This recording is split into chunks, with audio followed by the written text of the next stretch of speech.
the actor's actor,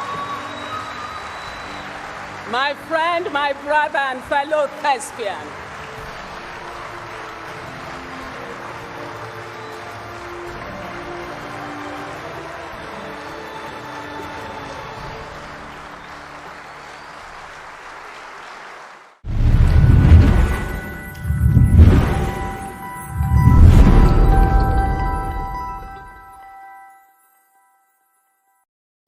My fans all over the world, make I first thank una for the big support wey una dey give my channel Gbemi Naija Gist. God go bless una well well. Today I bring una two popular Nigerian artists wey be octogenarian. Wetin be octogenarian? Abeg wait make I quick check my dictionary.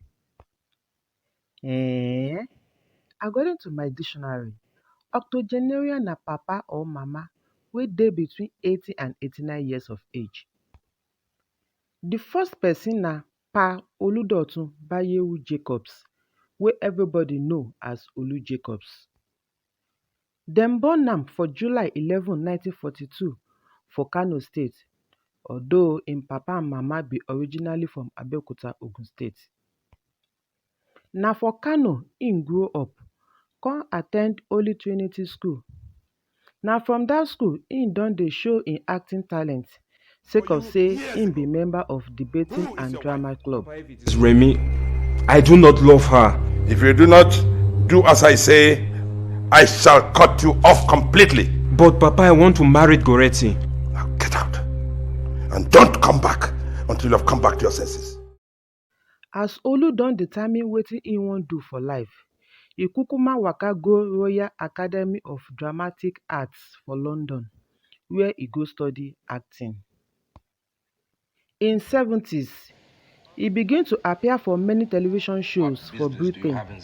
Some of them be The Goodies, Till Death Do Us Part, Barlow at Large, The Venturers, Angels, and many more. Olu Jacobs don also appear for Nollywood films wey don pass 120. Dem rate am as one of the top actors wey get level for Naija. Na 1989 im go altar go say I do with another ogbonge Nollywood actress, Joke Silva. The Gambody produced 3 children, Soji, Gbenga, and Dayo.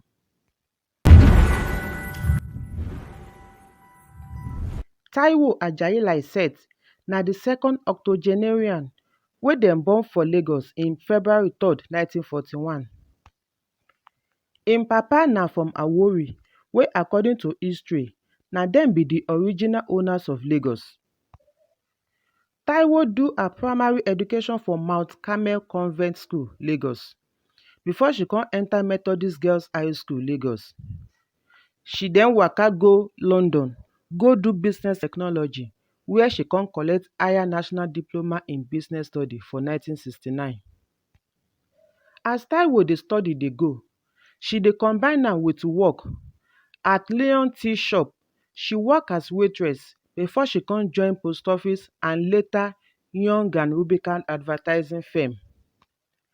The first time wey she get the opportunity to perform for stage na when dem do Professor Wole Soyinka's The Lion and the Jewel for December 1966.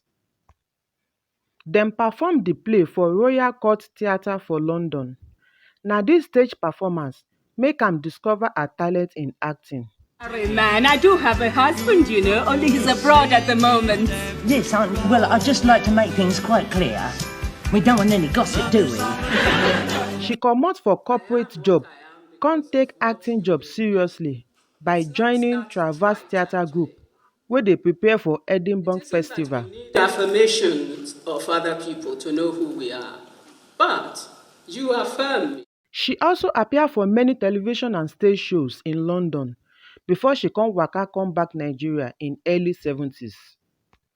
She don appear for many Nollywood films wey include the award-winning soap opera Tinsel and also the Nigeria action movie Oloibiri wey Rogers produced.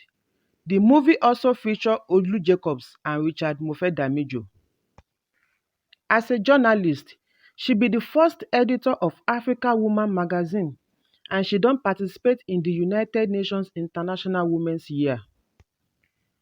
Taiwo Ajai-Lycett don get many awards and recognitions wey include Leader of British African Theatre 2008, 2022 Africa Magic Viewers' Choice Awards and the Oga Patapata for all the awards na Officer of the Order of the Niger (OON) wey the then President Chief Olusegun Obasanjo decorate am for October 1st, 2006.